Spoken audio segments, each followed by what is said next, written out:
MC, legendary music exec, a power mover and a shaker who's been there and done it all. We could talk about the legendary group Third Base. We could talk about Nas. We could talk about the White Rapper Show and so much more. But what's truly important here on this podcast is fatherhood. Please welcome MC Serch to the Fatherhood podcast. Let's go. Thank you so much, man. I appreciate it.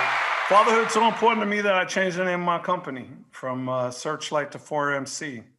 4MC Multimedia, which is the name of my children and the name of my wife. So, we did not know this. Okay. yes. By the way, happy belated. I don't know if you knew. I mean, I don't know if you got the memo, but we share a birthday. Really? Yeah. Not the same age, though, just same day. No. I'm way older than you. No, you guys are twins. Yeah, May 6th in the house. May 6th in the house, Serch, kid. you're May 6th, Dominican, bro. You're 1967? Dominican. Close. 80. Just 13 years. That's it. No big deal. No, it's great.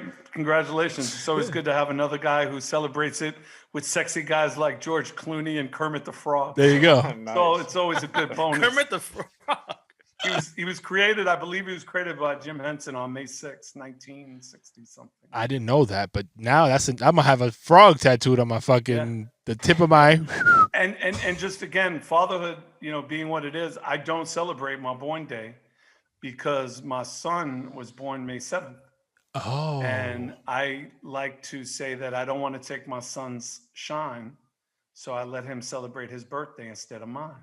Now, damn. Okay, that's a bar first. May's an incredible month, man. It is actually. My daughter's May 9th. Yeah, and I'm I remember May 28th. when Yeah. your Oh, that's daughter was right. born, because I harassed you about something, and you were like, "Serch, I can't talk about this right now. My wife's in labor." And I was like, "Yeah, let's hold off this conversation for another day." First of all, I didn't even know you were having a baby. Great way of hiding it to us hip hop kids, by the way. And you started late in life. I mean, you really started late in life. Yeah, that was my first. She's 3, and I have a son now that's turning 2 tomorrow. Oh wow! I mean, Mazel sorry, tov. turning 1. Look at me talking crazy. On the 2nd, he's turning 1. I'm dyslexic, so That's okay. No worries. Mazel tov. That's amazing. thank you. But my wife went into labor. She took me out to lunch on my birthday, and her water broke on the way to lunch. So we get to the hospital, and going through the procedure. My wife gets the big, good birthing room at Syosset Hospital in Long Island, or should I say Long Island? Long Island. Long Island, and we start talking, waiting for our midwife, who also helped us with the birth of our 2 previous kids. And I mentioned to the nurse that it's going to be really cool that my son and I are going to share a birthday. And she stopped the labor. No. Every child deserves their own birthday. No, you're not going to have a birth. You're not going to give birth. So we're young. I mean, like I was 27. My wife was a little younger than I. So we're like, oh, okay. Well, yeah, no, we want our child to have its own, whatever you say, ma'am, Turns out like half the presidents share their birthday with their son. There's like mad people. Yo, you got mad random facts. Yo, dude, it's one of these Jewish things. Like Jewish people just have mad random facts. Like it's like hip hop history and mad random shit. But the reason I found out later is because my son was born on May 7th.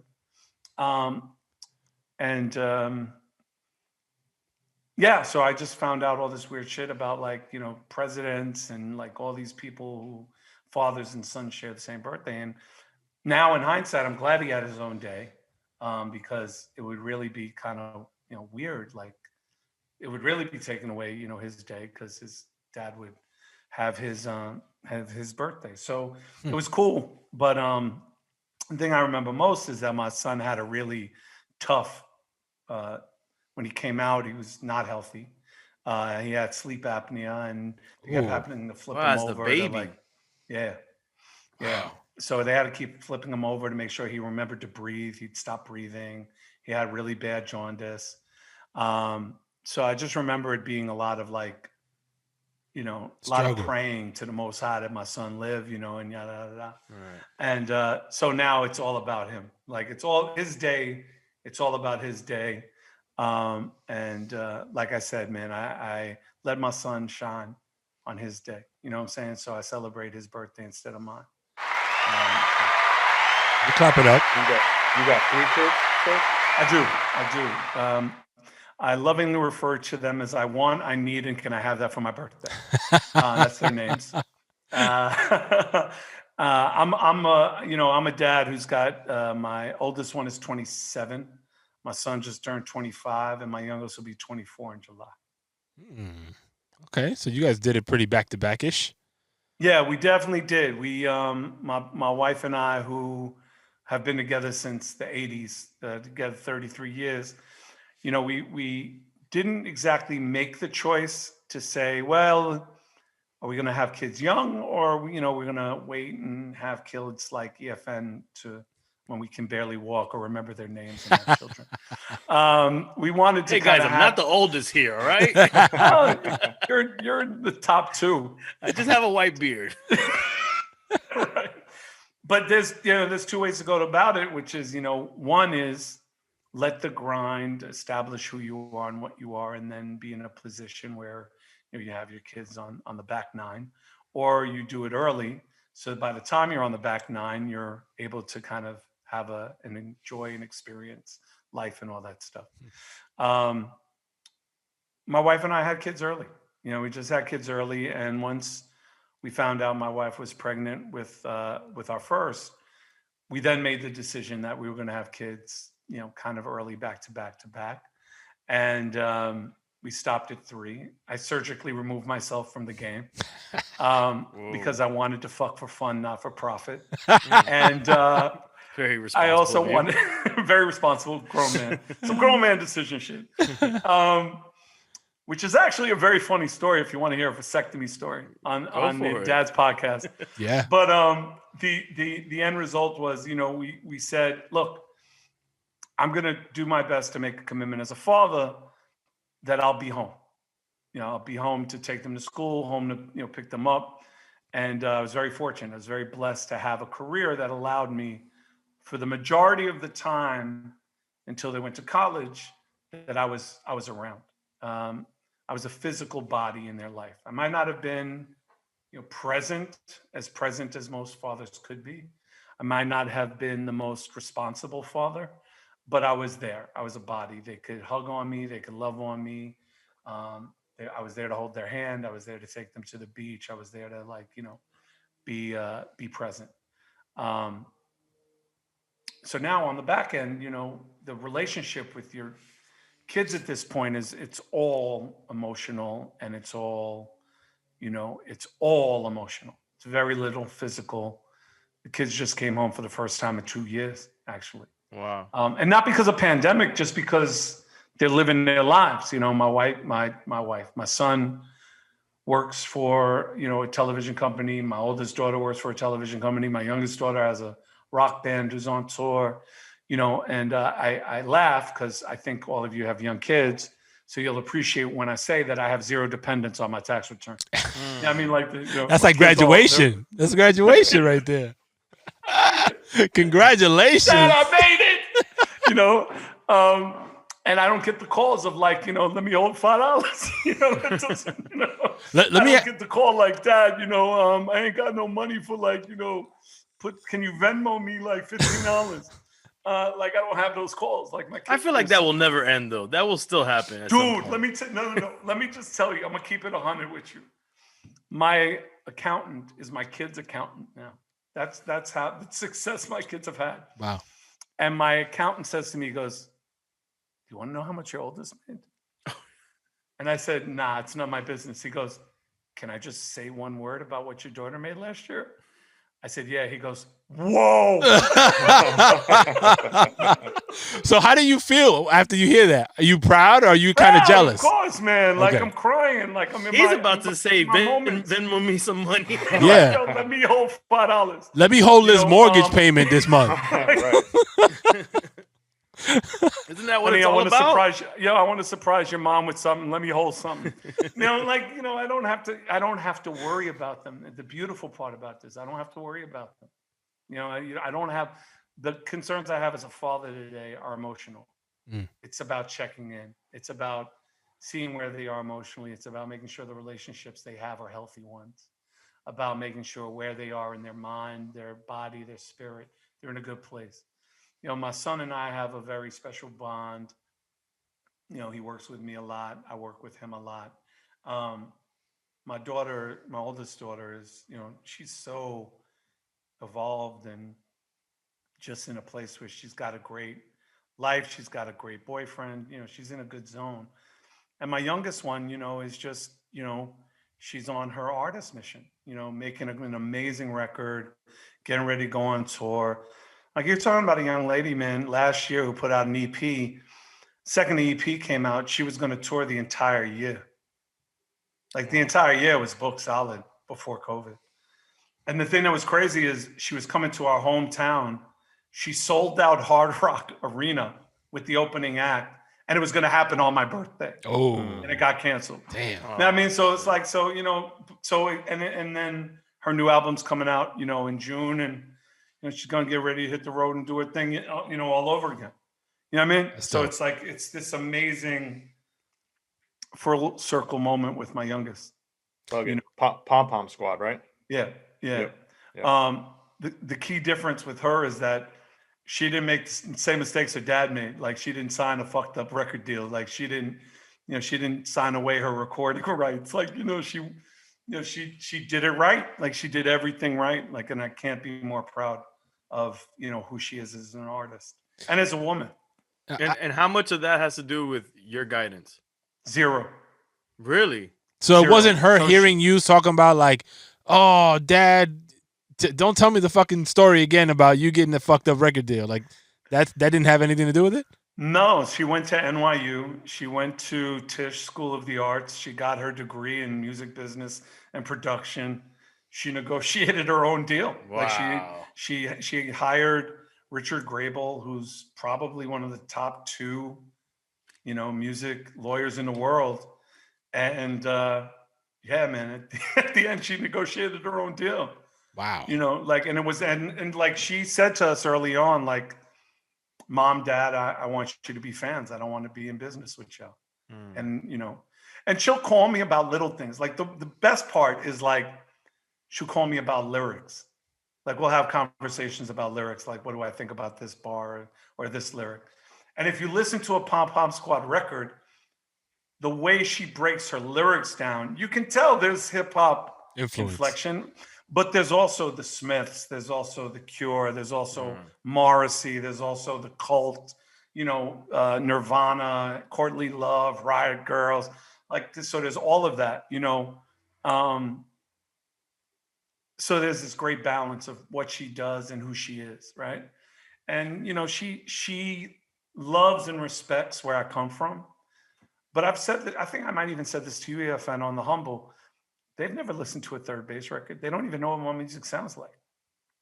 I mean, they've heard Pop Goes the Weasel and Gasface, you know, but they've never listened to like the Cactus album or Derelicts of Dialect. They never even listened to my solo record. They have no idea what my music sounds like. In fact, this is the funny shit. I started a new project. I'm putting out a new album for the first time in like 27 years, right? With a new group I put together called the Co-Defendants. And one of the guys in the group that's working with me on the music is the former lead guitarist of the Smiths, Johnny Marr, right? Huge. I mean, dude, when I say my wife is a fan of the Smiths, it's an understatement. Like, that's her favorite band of all time. Wow. Like, period. The Smiths are my wife's favorite band of all time. When I'm on the phone with Johnny Marr or when I'm doing a Zoom, she can't even look at the screen because she's in such reverence of who he is. Wow. It just, so my wife, my whole life thought, she just will tell you, if she was here, she'd say, Serch is whack as a rapper. Like, I don't see what people like about him. Like, my husband's whack. Like, I don't get it, right? Such a Johnny supportive Marr, wife. and the first, you know, I mean, hard body did not like anything I ever did as a No fucks like, given. Hard body. No, zero fucks. Like it was more, I was never my moniker. I was Michael. Like she'll tell everybody, like, I don't give a fuck about this Serch dude. I married Michael Barron. and Michael go take out the fucking garbage outside the house, you know. But Johnny Marr said, and I had to record it because you won't watch it. But when he said to me, like talking to me, that like he was in such reverence of what I did as an artist and my career, and not just third base, but followed me in my career, like with Nas and OC and New Nonfiction and Echo. Then my wife turned to me and she goes, "Wow, you must really be dope." Damn. And I'm like, "Yo, honey, go fuck yourself." You go take out the trash. Someone slipped on the couch after that. And it was still me. Of course. That part, it was still me. Because you were Oh, reaching. yeah, I definitely was gonna be you. You were reaching. You had to pull back and just own that humility for a second. Honey, yeah, I told you. Okay, keep pushing. Right. I got my three seconds of shine. And then I went back to like, mowing the lawn and fucking taking out the trash. I got a Serch, question about go ahead, Kay. Real quick. So all of us have younger kids. Now your kids are older. Tell us a little bit about what that empty nest feeling is like. Holy shit, that's exactly what I was gonna ask really? him. Okay. Yeah. All right. See? That's that dad kinetics. Hell yeah. You think about it. So when my first daughter went to college, you saw the bond between my two other ones get really tight. And they had a tight bond anyway, got really tight. And then, my youngest one and my wife have a very special bond, like tighter than our even me and my wife, just musically and style-wise, and they have just a great bond. When my son went to college, that was kind of, well, two things. So when my son went to college, I lost my man, right? Because he was out the house. But he went to school in Boston. So as a Queens kid, to know that my son is in Boston was especially painful because my son never watched sports with me. Are you a Mets fan? Of course, Mets, Jets, and Knicks. Okay. I'm a Jew from Queens. I was born to suffer, B. Mets, Jets, Knicks. Like I can't be like you fake New Yorkers who can go, "Oh, the Yankees are hot, so I'm a Yankee fan." No. I was born in the Bronx. Oh, so now that makes sense. But I'm also a suffering Knicks fan, so I feel you. Okay, right. We can't. There's something about the Nets. Like I love those dudes. But there's I can't. I can't fuck with that. But go ahead, because now I understand the hate. The pain. Yeah. The hate. It's the pain. I don't like to use that word, but it's pain. Pain. And especially pain. And I don't want to pivot to sports because it's not about this. But Bill Belichick fucked the Jets.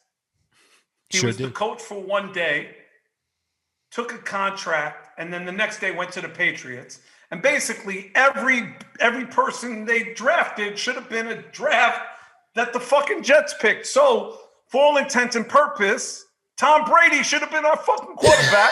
So I could have had 5 fucking chips and fuck the Pats.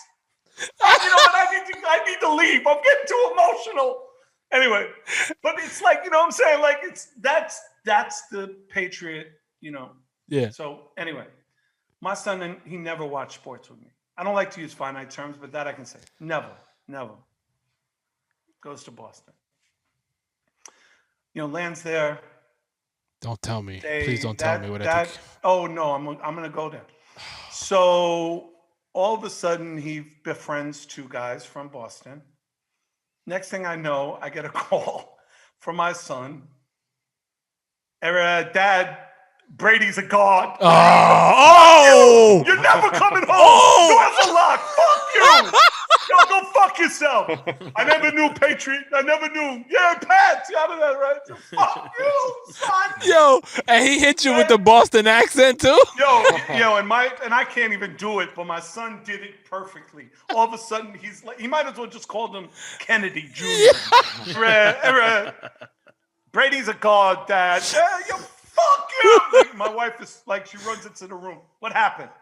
Our son just became a traitor, changed the will and the locks. He's gone. So 4 years, and the 4 years he went to college in Boston, it's the greatest time in Boston sports history. Celtics win 2, Patriots win 3, Fucking Bruins win 2. Red Sox win 2. So, of course, every 10 minutes, I'm getting the call. So, the last senior year, it's the Atlanta Falcons, Patriots, right? I had to tape the game. I couldn't watch the game. By the time I watched the game is at the fourth quarter for the rest of the world, right? And my son calls me. And I said, Dad, Niles, so help me God, don't tell me shit about the game. I'm about to watch it. He goes, all I'm telling you, Dad, is you're going to love it. Shut up! Shut up! You're going to love the game. Shut up!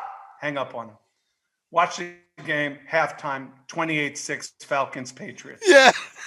I'm already dancing in the fucking hallways, butt naked with an Elvis wig. I'm happy as shit. I'm about to watch Brady catch the worst ass whooping of his life, right? My wife calls me from the bedroom. Miles wants to know if you're at halftime or what. Shut up! Shut up! Everybody, shut up! He just wants to know if it's. Shut up! I'm nothing. And I'm begging for the game to be over. And then it happens. Then it starts happening. Greatest comeback in the history of sports. Greatest, I mean, literally, Brady and Belichick, as much as I can't stand them, architect one of the greatest comebacks I've ever seen. I mean, it was just surgery. And then you start hearing, the players talking about how they went into halftime already celebrating, that they could just phone it in. And the Falcons gave up and, whatever it is. But it goes into overtime. We all know what happens. Mm-hmm. So your son is now a Boston fan. I call my son. Stay focused, guys. Fatherhood. I call my son. And he picks up the phone. And all you hear is cheering. He's at a bar somewhere. And he just says, Aaron, Brady's the GOAT. Brady's the GOAT. Fuck you, you motherfucker. He's the GOAT, Dad. Aaron. Fuck you. Wait, I want to go. That's become our relationship with my son. But that's I'm hilarious. just saying, so that was like, so my son leaving the empty nest, going back because I didn't forget what you were saying. So that we had this great kind of camaraderie, and even though it was long distance, and they came home, and when my daughter left to go to college at NYU, and she's the baby, right? Yeah. She'd be the last one. That's when it really hit, because it was the trifecta, right? So my oldest was now graduating university, and she was going on with her life, and she was never coming home. My son was coming back, summers, so they're not really gone, right? But they're back and forth, and you can just kind of tell that they're starting to like inch away from the house. Things that they would typically ask you, they're now asking their friends and other people. When my daughter went to school in Manhattan, at NYU, that was really like on that plane ride back home, it's when it really hit. Because I'm from New York, my wife and I, we're New Yorkers, Queens kids. She was born to be a New Yorker. Like, and you'll see this, all of you guys, you'll take your kids somewhere that you have a connection to. Could be Puerto Rico, it could be Connecticut, it could be Israel, wherever. But you'll see something in your kid. For us, it happened for all of our kids at different points when they were like 7, 8. My son with open spaces. It's just outside of the city, you could just see. But when we took our daughter, our youngest, to New York for the first time, she was a New Yorker. It's in her DNA. It's just who she is. And my wife and I knew that that's where she would wind up going. But when she went, it was also the fact that we were saying goodbye to the New York we knew. And it was now all about the New York that she was going to experience. And we had to accept that for ourselves. We couldn't say, oh, you don't want to go to Veselka. You want to go to Rock Around the Clock. You don't want to go to Bushwick. No, we had to let go and accept that she is the New Yorker now in our house. And no matter what we knew about New York, to love her and to let her go is to also allow her to experience New York on her, make it her turf. So that was the empty nest experience for us. And the other parts of it are still true. Like, you have to reconnect with your wife. You have to, learn about each other all over again, because you're not talking about the kids. You're not talking about kids' schedule. You're not talking about parenting. You're not talking. Now you're a couple again. It's like when you first started dating, and I don't care. You could, all of you could say, well, no, I still have date night. And Not the same. it's not the same, because now there are no children. There's no worry about the kids and their schedule, the kids and what they need and their needs. And it really becomes, when with like EFN and you guys, it's a very physical relationship with younger children. It's hugging and touching and daddy and love me and I want to be with you and daddy, where are you going? And when you run in the house, it's that big smile when you walk in and the hug. Now it's all intellectual. It's all emotional, intellectual. It's thinking about who they are in relation to who you were and what advice you would want to give them, because you're different from your own parents. We're also way more evolved than our parents were. So it's also, what am I doing differently as a parent today that my father did for me?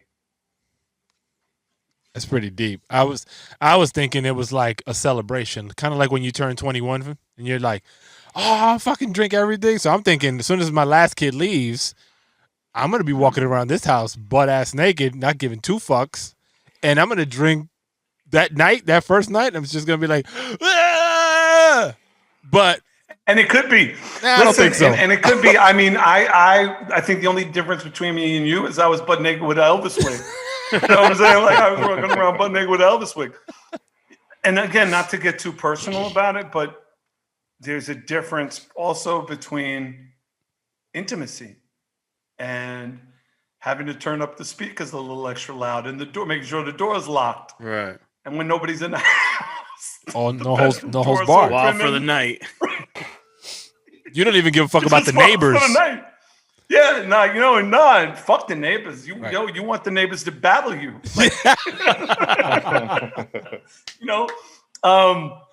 Again, not trying to get too personal, but it's like, where in this house can we be? Right. You be picking spots. Oh, wait. Right. That one's untouched. Yeah. Let's figure that one out. You're rekindling everything. Yeah, and it's really, I remember, and I would suggest this to all of you guys, even if you don't think you need it. For me and my wife, marriage counseling was really important, because we needed someone to kind of help us and guide us in how do we reconnect. Oh. Because there's natural things you do. Right. There's things that you can but there's things that just become foreign. Because, and I can only speak for myself, me and my wife have been together since we were kids. I mean, fucking kids, like kids. And now we're not kids. We're fucking grown-ups. And who we've become and what we are has changed drastically. I'm not the guy she met 33 years ago. Shit, I don't even know who I am. You know what I'm saying? I'm still kind of figuring out who the most authentic version of myself is. She is definitely not the same person. So you're reconnecting on that level, and you're experiencing things completely different. Well, shit, congrats for surviving it and getting to this point. Thank you. Yeah. Not many of us know anybody that's had that kind of long-lasting relationship. Yeah. At least I don't. And let me tell you something, it's work. It's work. I mean, if it was up to me, I would have been divorced 10 times already, But I also think about it this way too, and just something to consider for you guys. I'm not really sure who I would be if it wasn't for her and my children. Right. I'm not sure if I would have the same identity, internal identity. And I know I wouldn't have the same integrity. It just would be different. I have very much a hustler's mentality because I didn't know better. And it's taken a lot of courage from my wife's perspective, not mine. It's taken a lot of courage for her to say, yeah, you don't want to do that. because I think all of us as men, our go-to is, what do you know? You don't know shit. Right. You don't know about business. You don't know about this and that. But one thing I think I love my wife for, and I adore her, is that she can break a motherfucker down in 5 minutes. I've never seen somebody with such a unique way of characterizing a human being just by meeting them.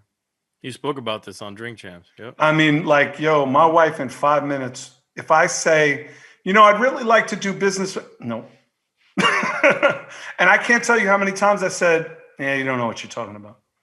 And I got fucked. Lost and she'll money. She'll let you go through it too. She'll like, look, this is what I think, but go fuck yourself if that's what you want to do. Yeah, and then she'll double down saying, yeah, not only did I tell you so, but you better bring me that fucking money back. How you getting that money back? Because you just burned that fucking money. How you getting that money back? So now it's even worse because now I'm like, you're right and fuck you, and you're right and fuck you twice. Because it's house money, right? You're Right. playing with house money. Right. Regardless if I earned it, if I go against the will of my partner, because ultimately that's what it is, and fast forward, which is why I changed the name of the company. Well, I got to bring that money back. Like, you got to figure out how do you make that right? If somebody steals from you, right? How do you make that right? Big facts. I want to go back a little bit further when you have your first child. Was it your daughter? Was your first? Yeah. Or one of your daughters. What point of this in your career, like what's the year? What's going on? What are you working on at that time to get us to understand like where you were at in life? Oh yeah, no, it's a great question. So my oldest daughter was born in April of 1994. I had just put out Illmatic and was about to put out Word Life. I was working at Wild Pitch at the time. In fact, if you look at the Word Life album cover in the bottom left of that collage that Danny Clinch did such a great job of, there's this light peering through a window of a baby in a bassinet, and that's my daughter. Wow. I remember at that time when my wife had just given birth to our daughter, I was in a transition period. I just put out my solo album. It did great. No, sorry. Let me rephrase. It did okay. It didn't do great. Even though we had 2 #1 singles and all of that, and we did about 400,000 albums, it certainly was not the success that we had with Third Base. I was offered a lot of money to go back and do a Third Base album, which I declined. And I remember my wife and I sitting on the floor of our home that I just bought in Long Island. And, Yeah, get it right, Serch. Yeah, sorry, Long Island, with a stack of fucking bills on the fucking floor. My wife is fucking sitting there. She's fucking looking at me like, and a sack of bills, and no shows coming in. Obviously I wasn't. Everybody wanted a Third Base show. Nobody was looking for an MC Serch show at the moment. And she said, what are we going to do? And I said, you know what? Whatever the Most High has planned for us, it'll manifest itself. And literally, no cap. The next day, I get a call from my attorney that the president of Wild Pitch wants to meet with me and talk to me about a job. And mind you, I was not prepared to take the job, but I was certainly going to front like I was. And then within a week, I had a job, 6-figure job running Wild Pitch. So I brought OC with me and started working on Word Life, which was Untitled at the time. There was a Large Professor record that was, in production. There was a Third Eye record that was in production. There was a group in San Francisco called The Coup. They were working on an album. Cool Keith was signed to the label. Like, I was really excited about walking in there and, working on music. I brought in DJ Eclipse. He had a background in retail because he did retail in Columbia, South Carolina, at a company called Sounds Familiar as their buyer. I brought him in, and he was my daughter's godfather. So I was like, oh, I could trust him. started to ramp up, the team, hired Kevin Weeks, may he rest in peace, to do radio promotion, like just surrounded myself with people that I knew that and that I loved. And just balance being home with my daughter and just being in the studio making music. And that's really what my life was, and that's where I was at. And just becoming, a father within hip hop was just so much fun. Like, I remember my daughter was 2 years old, and OC was performing at Rocksteady Park. He was doing Time's Up. So of course, I got my daughter on the stage, and she's bopping because she's heard the record a million times. And I had her all dipped, Jordans, and polo dress and the whole shit, and hair pulled back, looking super cute. One of my personal other favorites was I was really close with the Fugees, really, really close. Their attorney and my attorney were the same. Lauren she took such a liking to my daughter.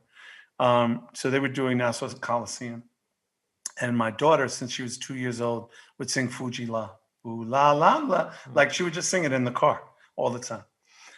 And we're on the side of the stage at Nassau Coliseum. And my wife is on one side of me. I'm on the other side. My daughter's in the middle. And Lauren's security is like right in front of us, maybe about 4 or 5 feet. And Fuji La comes on, and all it is in it. I went to turn to say something to somebody. My wife turned the other way, and Mia, I'm sorry, not Mia, my oldest is gone. And we're freaking out. Like, we're freaking out. We're sad. She's gone. We look, and she walked to Lauren. Oh, shit. So Lauren grabs her hand and takes it to the front of the stage and says, oh, this is Serch's daughter, everybody. She knows the words to Fuji La. She's going to sing it with us. And then you hear my daughter, ooh, la, la, and the whole crowd goes apeshit, right? Like, it's a really cute moment. That's dope. Yeah. So, like, those were the that's where I was when my first was born.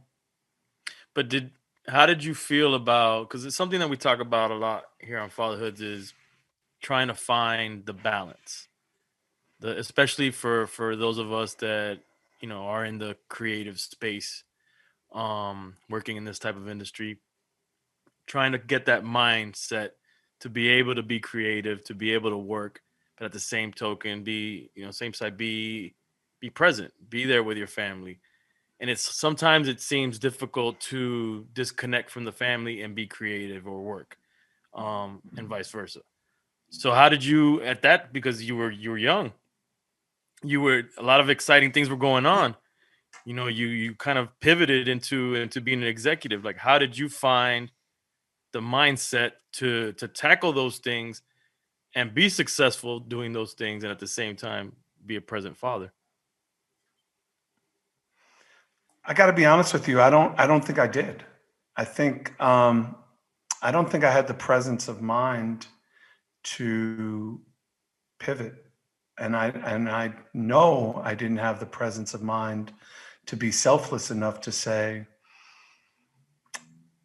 I need to be present at this moment, at that moment. I think for me, what was my MO was continue to do what I do to put food on the table.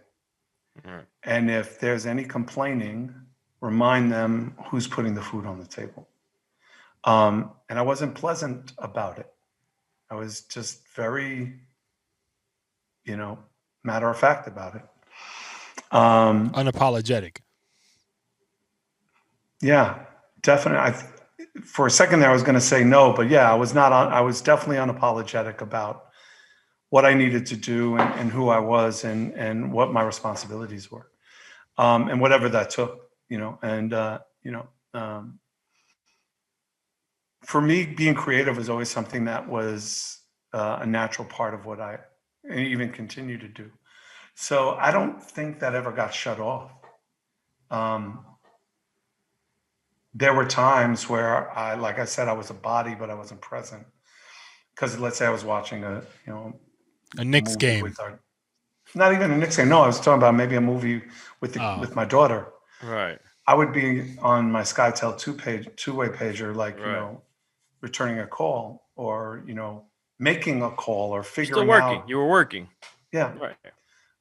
But she was leaning on me, so I was there. Right.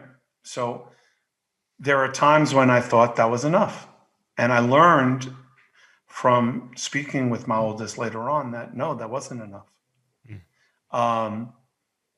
And also the things that I learned about myself from hearing it from my kids was not only wasn't it enough, but it was unacceptable.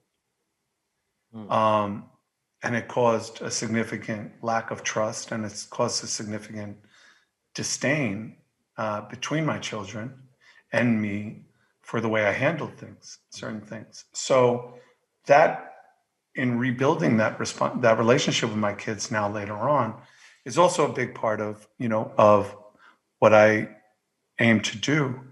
So to answer your question, brother, like, I don't think I did it well at all. I think I did it better than some of my contemporaries. But I don't think I did it well at all. I think I kind of had one foot in and one foot out.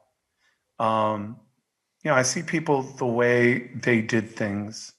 Now I can, well, not even did things in terms of retrospect. There are people that don't know their kids and learn to. But then I see people like Mark Echo, who maybe balanced better than any man I've ever met in my life. Who has an amazing son, who's intelligent, creative, amazing family, been married almost as long as I have, has a very private life, and saw what whoever did, and pivoted and made other choices. And then you have, other people that didn't make it,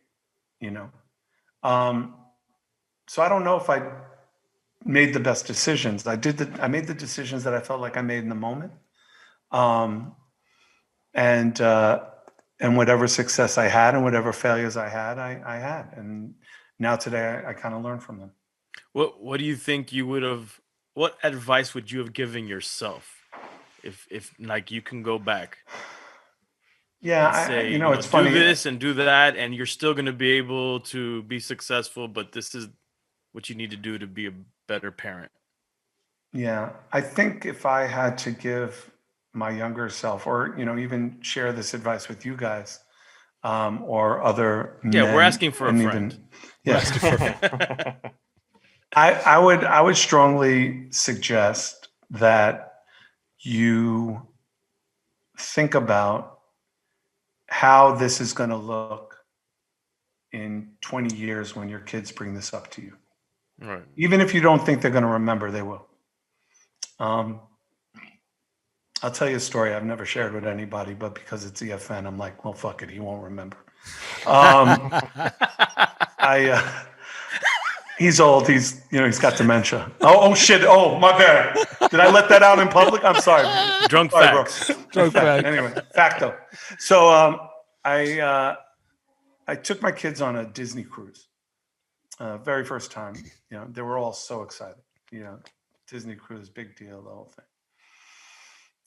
And I'm getting on the ship, and as I'm getting on the ship, I'm being inundated with not only calls but guilt. Like, I can't believe I'm doing. I think I was doing radio promo at the time, and I'm just inundated with this amazing amount of guilt that I'm going out. I'm not going to have a phone. I'm not going to have access to people for 2 weeks. I got all these records that I'm working at the time. 80% of every record coming out, we were working. And I think I lied to my wife and I said, yeah, I'll be able to shut it off. And I just didn't handle it properly. I didn't call my clients. I just didn't handle it properly. And the kids are all excited and yada, yada, yada. And I'm just in my feelings. I'm like, this is a mistake. I should not be here. That's just yada. And that just became rage. It's just my feelings, instead of being honest with my wife, just became rage. And the kids were making a lot of noise and they were bopping. They were so excited. And I'm on the phone, yada, yada, yada. And mind you, So you're in these rooms, and the Disney rooms are really pretty, but a lot of the stuff in the room is very heavy because if the boat swings left and right, you don't want a coffee table hitting. And I'll never forget this. My 3 kids were sitting there laughing. They were on their bunk beds laughing, and I'm trying to get on the phone. And I slammed the phone down. And I said, don't you fucking kids understand the fuck I have to do to get you on this fucking boat? Like, do you understand? I'm on the fucking phone. You're fucking... And Chantel's trying to have me calm down. And I tell her, say something disrespectful to her. And I flipped the coffee table. And this thing was not light. I mean, I flipped it. And my oldest daughter, she looked like she was scared for her life. I'll never forget the look she gave me. She looked like she was scared for her life. And instead of me catching myself, I doubled down. And I started pointing at him. And I was like, and I said some things I don't even recall, but I just so angry, blacked out in anger. My daughter never forgot that. And when I made amends to my daughter some years later, she brought it up. Not only she brought it up, but she said that she was afraid to go on any trips with us ever again moving forward because she was afraid that I would act like that. So if I have to give you guys any advice, think about how your children are going to look at you in 20 years before you'd say or do anything. Because if I could take that moment back, I had a mentor say he can remember all the times he told his kids he couldn't get to a play or couldn't get to a show or couldn't get to a ballet recital because he had a meeting, but he can never remember what that meeting was. I don't know who the fuck I was on the phone with. I have no idea what label I was on the phone with, what record I was working, what DJ was. Fuck them. I just remember the fear in my daughter's eyes. And now she reminds me of the fear that I created because of that moment and how I took, no matter how much fun we still had on that trip and yada, yada, that's the impact that I left. That's what she remembers. Yeah. So that would be if I had to kind of give you any advice, you guys, for young kids, think about that. This industry is not worth anything if it leaves a negative lasting energy or an impact on your children. No job is. Construction, sales, paving, nothing. Nothing in this world is worth a negative impact on your children. I guess we'd have to think about, the financial side of it though, because let's say someone's listening right now and they're like, you guys are talking about it, that nothing's worth it, but then all I have is that construction job. And if I don't, go to work and I come home dead tired, I can't put food on the table. I can't pay the mortgage for the home. I can't do this. I can't do that. And sometimes I get at my wit's end when my family doesn't understand it because this is all we have, to keep the lights on. But just be aware that even if you're at your wit's end, just be aware that the cost of that could be your daughter telling you 20 years from now, I remember you when I just wanted to lay on your chest and tell you, I love you, Dad, I'm glad you're home, that you brushed me off because you were too tired. It's not about the job and the responsibility, brother. It's not about that. It's about the lasting emotional effect you leave on your children when you're too tired to focus on the things that are truly important. And the things that are truly important about parenthood, right, is being present, right? Not just being present in the physical, but there's 4 components. I've been told all the time there's 4 components in fatherhood, right? There's the emotional, the spiritual, the physical, and the professional. And if these 3 things, the first 3 things are not in line all the time, emotional, spiritual, and physical. So love your children. Tell them how thankful you have them. Hug them, kiss them. This don't mean shit because they print billions of dollars every day. You're going to get your share. If you work hard enough, you'll get your share. Everybody does. Think of somebody like right now. Think of someone who didn't work as hard, who got fucking paid. And nobody like literally no one comes to mind. And not that I'm trying to fucking use this as a way to give EFN flowers, but I know because it's dementia, he won't remember this tomorrow. But EFN fucking talked about how big the podcast space was going to be 12 years ago.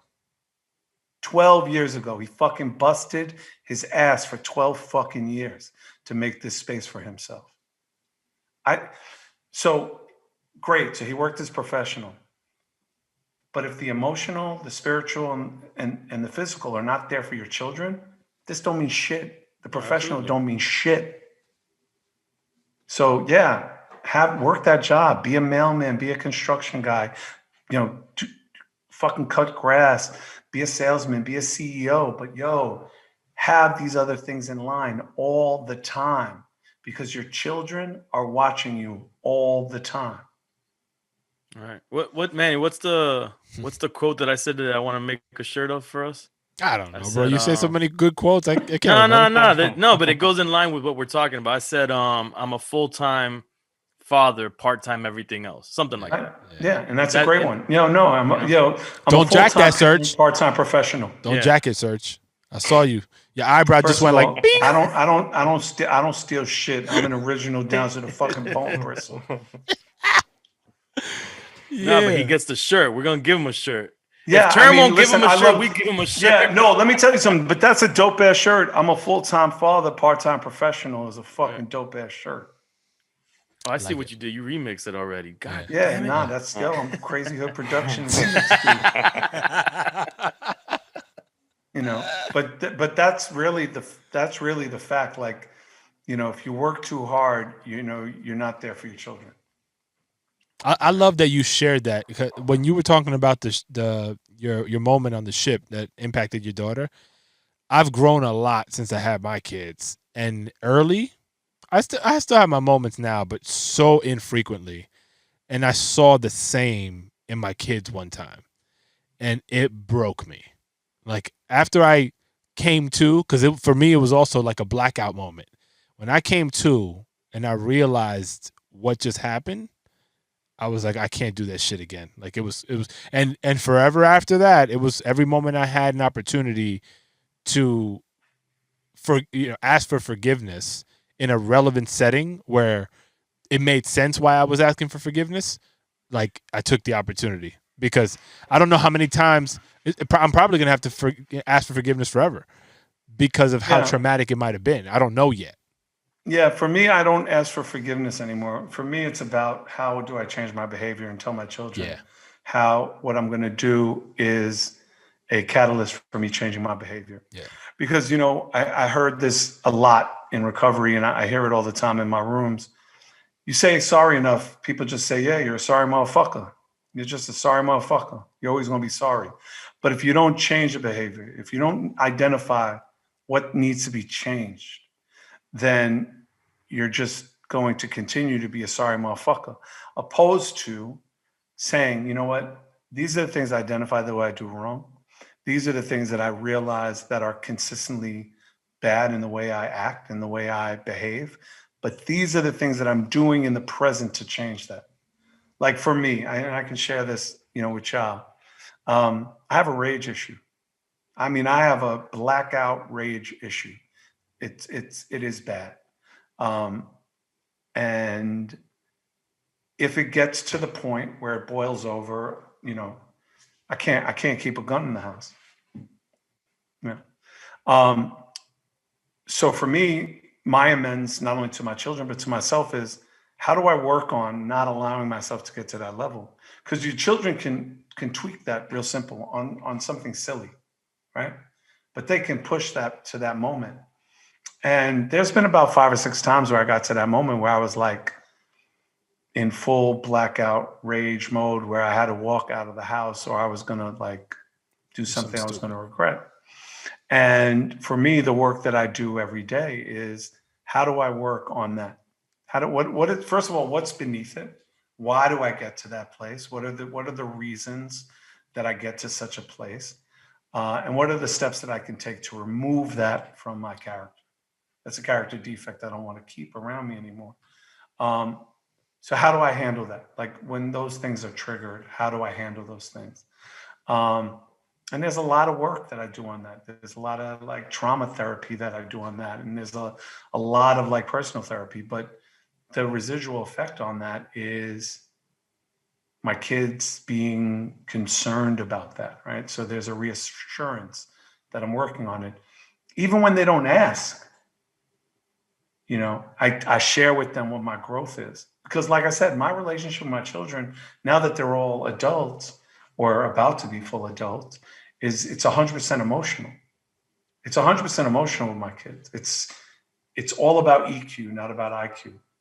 You know, it's very little physical because there's just distance.